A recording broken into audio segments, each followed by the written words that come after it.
ॐ त्र्यंबकं यजामहे सुगंधिं पुष्टिवर्धनम् उर्वारुकमिव बन्धनान् मृत्योर्मोक्षीयमामृतात्। ॐ नमः शिवाय। नमस्कार मित्रों, हाजिर हूं मैं पंडित ब्रजेश वशिष्ठ एक बार पुनः आपके बीच में कुछ नया लेके। मित्रों, जो आज का विषय है वो बहुत ही महत्वपूर्ण है। इस विषय पे चर्चा करने से पहले एक चीज मैं आप लोगों को बता देना चाहता हूं कि कोरोना बीमारी जो है वो बहुत तेजी से फैल रही है। तो इसमें सिर्फ एक सूत्र अपने जीवन में अपनाइए कि मेरी वजह से किसी को भी ये बीमारी ट्रांसफर नहीं होगी। अगर हर एक व्यक्ति अपने मन में ये दृढ़ संकल्प ले ले कि मेरी वजह से ये बीमारी किसी और तक नहीं पहुंचेगी, तो वो हर नियम का वो पालन करेगा जिससे बीमारी आगे फैल नहीं पाएगी। इसलिए अपना ख्याल रखिए और अपने घर वालों का ख्याल रखिए और अपने आसपास वालों का भी ख्याल रखिए। मित्रों, जो विषय है वो ये है कि एक ज्योतिषाचार्य होने के बावजूद भी फलादेश अच्छे से नहीं कर पाते। आपकी बातें कभी कभी कट जाती है, अक्सर कट जाया करती है, उपाय आपके कारगर नहीं होते। बस उसी पे आज चर्चा करूंगा। मित्रों, ज्योतिषी और ज्योतिषाचार्य आप हो तो गए, आपने बेशक सब कुछ पढ़ लिया, लेकिन जो आप फलादेश करने जा रहे हैं ये सब कुछ पढ़ने के बाद, वो फलादेश कारगर कैसे होगा, वो फलादेश सही कैसे निकलेगा, ये सब कुछ होने के साथ साथ आपके ऊपर मां भगवती की कृपा होना सबसे महत्वपूर्ण है। और जब तक मां भगवती की कृपा नहीं होगी तब तक आप एक अच्छे ज्योतिषाचार्य नहीं बन सकते। मित्रों, आज एक छोटे से एग्जाम्पल के थ्रू आपको समझाने की कोशिश करूंगा कि किस तरह से ज्योतिषाचार्य फलादेश करते समय क्या क्या गलतियां करते हैं और कहां पे भगवती शक्ति कार्य करती है। आइए चलते हैं अपने उस एग्जाम्पल की तरफ। आर्यभट्ट, तो आर्यभट्ट जी ने ज्योतिष को घोल के पी लिया था, तो आर्यभट्ट जी को यूनान वाले उठा ले गए। आर्यभट्ट जी को यूनान वाले इसलिए उठा ले गए कि ज्योतिष सीखना चाहते थे। 12 साल तक उन्होंने आर्यभट्ट जी से ज्योतिष की जानकारी ली, ज्योतिष सीखा। 12 वर्ष के बाद आर्यभट्ट जी वहां से भागे और जब वहां से वो भाग के काफी दूर निकल गए तो चूंकि यूनानी जो सेना थी वो आर्यभट्ट जी के पीछे लग गई। कुछ दूर जब निकल गए तो अब यूनानी जो सैनिक थे उन्होंने कहा कि इस आर्यभट्ट को इसके ही ज्योतिष पैटर्न से क्यों ना पकड़ा जाए, देखो कि ज्योतिष क्या कहता है, ये आर्यभट्ट कहां चला गया है। ऐसे ही यूनानी पद्धति द्वारा जो उन्होंने हमारे आर्यभट्ट जी से ज्योतिष पद्धति सीखा था उससे वो निकालना शुरू कर दिया। क्योंकि आर्यभट्ट जी एक अच्छे ज्योतिषाचार्य थे, उन्हें मालूम था कि लोग गलती कहां पे करेंगे। आर्यभट्ट जी वहीं एक घर था, उस घर में चले जाते हैं और उस घर वाले के घर में जाके ये कहते हैं कि भैया मुझे एक अंधेरा कमरा दे दीजिए। आर्यभट्ट जी एक अंधेरे कमरे में चले जाते हैं। उस अंधेरे कमरे में जब जाते हैं तो थोड़ा सा प्रकाश रहता है, तो प्रकाश में देखते हैं कि एक चक्री रहती है। चक्री पहले क्या होता था कि उस चक्री में गेहूं डाला जाता था, तो वो गेहूं को पीसने का कार्य करता था जिससे आटा निकलता है। उस चक्री के किनारे किनारे क्या होता था, एक गड्ढा होता था जिसमें अनाज जब पिस के उसी में गिरता था। उस चक्री के किनारे जो गड्ढा था उसमें उन्होंने पानी भरा दिया और चक्री को चलाने के लिए जो मुठिया लगती थी वो लकड़ी की होती थी और उस मुठिया पे वो खड़े हो गए। अब यूनान के जो ज्योतिषाचार्य थे उन्होंने पता लगाने की कोशिश की कि आर्यभट्ट कहां है। उन्होंने पूरी गणित लगाई और यहीं पे समझिएगा इस सूत्र को। उन्होंने जब पूरी गणित लगाई तो उनका जो ज्योतिषाचार्य वहां पे था, यूनानी ज्योतिषाचार्य जो था, वो कह रहा है कि आर्यभट्ट जी एक अंधेरी सुरंग में है। उस अंधेरी सुरंग में एक तालाब है, तालाब के बीच में एक चट्टान है और चट्टान के ऊपर एक सूखा वृक्ष है और उस वृक्ष पे आर्यभट्ट जी बैठे हुए हैं। अब उनको लगा कि अब एक अंधेरी सुरंग, उस अंधेरी सुरंग में एक तालाब और उस तालाब में भी एक चट्टान और उस चट्टान के ऊपर सूखा वृक्ष, अच्छा वो इधर तो नहीं हो सकता। और वहीं से सेना मूव करती है। ये था फलादेश। फलादेश सही था, एक अंधेरी सुरंग। लेकिन गलती कहां किया फलादेश ने, फलादेश करने, क्योंकि उसके ऊपर भगवती कृपा नहीं थी। उसने दूरी को काउंट नहीं किया, उन्होंने दिशा को काउंट नहीं किया। उन्होंने जिसे अंधेरी सुरंग माना वो अंधेरा कमरा था। उन्होंने जिसे तालाब मान लिया वो उस चक्री के किनारे भरा हुआ जल था। और जिन्हें उन्होंने चट्टान माना वो चक्री थी, और जिसपे सूखा वृक्ष माना वो एक वृक्ष की एक टहनी थी, मतलब मुठिया थी जिस लकड़ी से बनाया गया था। वो समझ नहीं पाए। और अगर उनके पास भगवती कृपा होती तो बड़े आराम से ये समझ सकते थे। चलिए आगे बढ़ते हैं।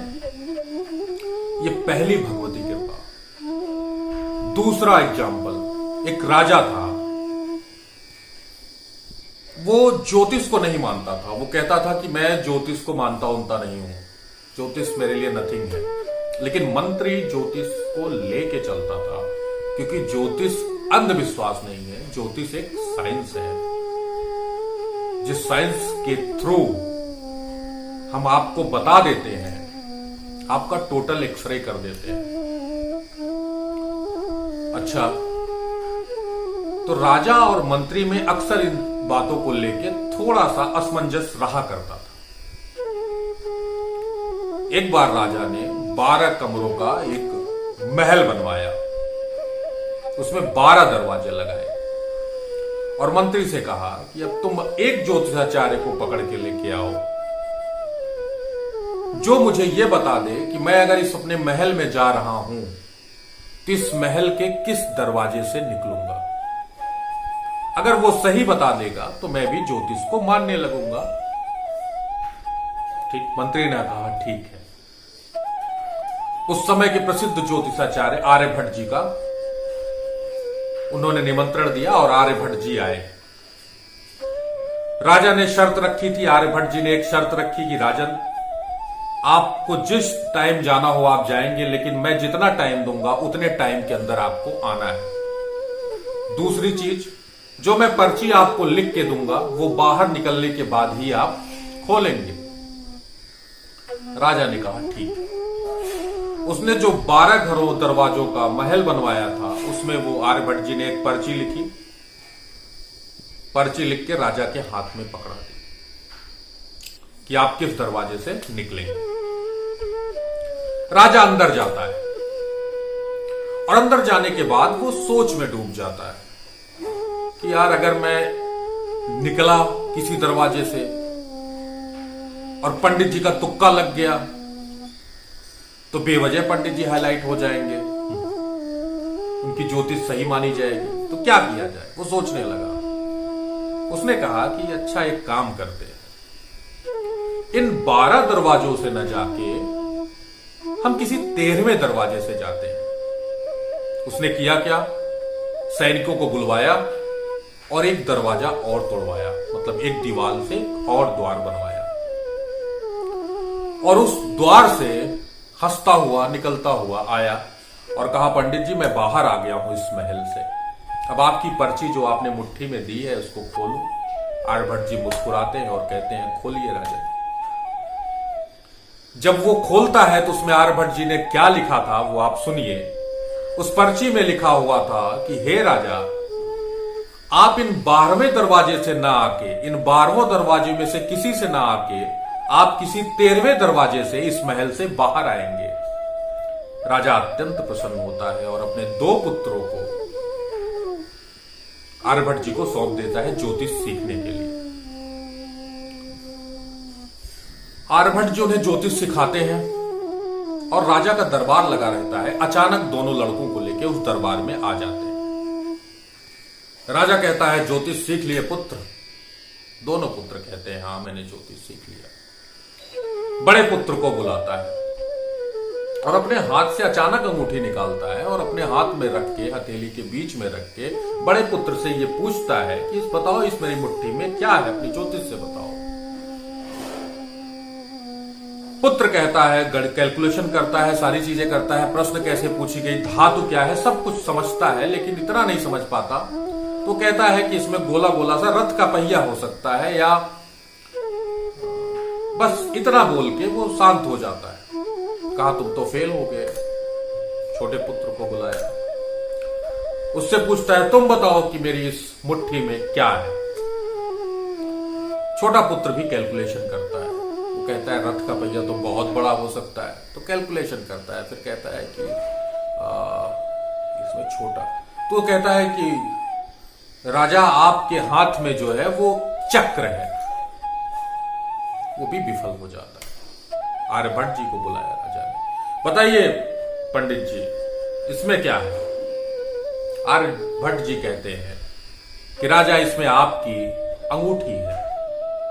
अब राजा ये कहता है आर्यभट्ट जी से कि ओह, इसका मतलब आपने जो ज्ञान दिया है वो गड़बड़ दिया इनको। तो आर्यभट्ट जी कहते हैं हे राजन, मैंने ज्ञान इनको सही दिया है, लेकिन एक ज्योतिषाचार्य होने के लिए, फलादेश करने के लिए, सही फलादेश करने के लिए मां भगवती की कृपा होना अनिवार्य है। बगैर मां भगवती की कृपा के आप अच्छा फलादेश नहीं कर सकते।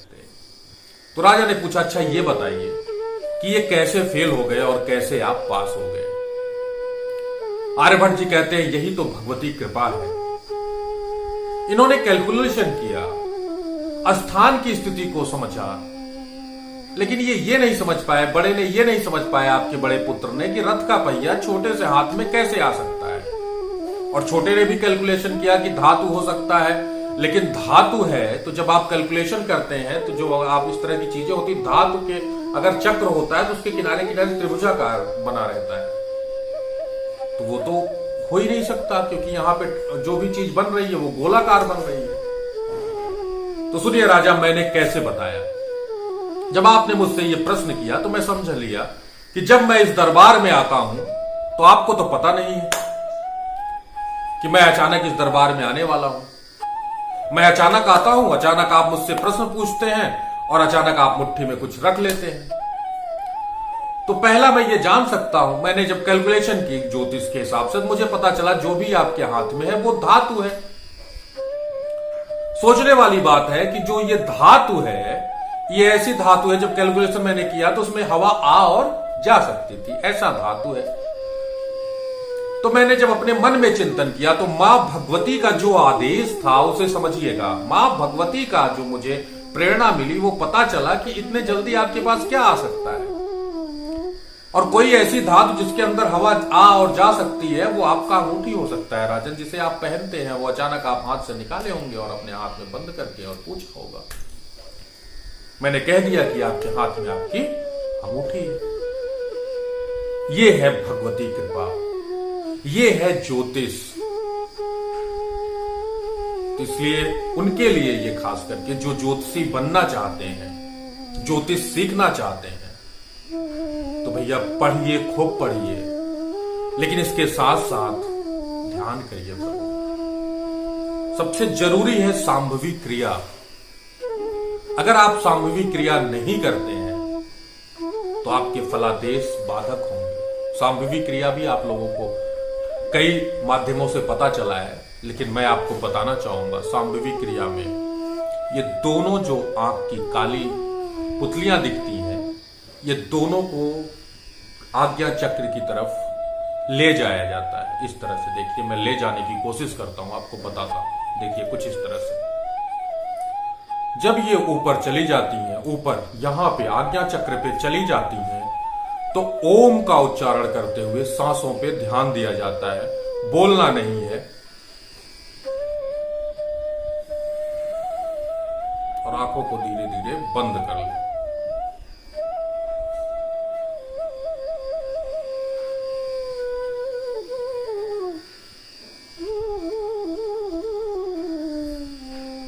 ओम का उच्चारण करते हुए सांसों को लें। इस पे बृहद प्रोग्राम बनाऊंगा सांभवी क्रिया के बारे में, जो शास्त्र के अनुसार है, जिसे आप अभी तक मेरे हिसाब से नहीं जाने होंगे, एक अनुभव के थ्रू।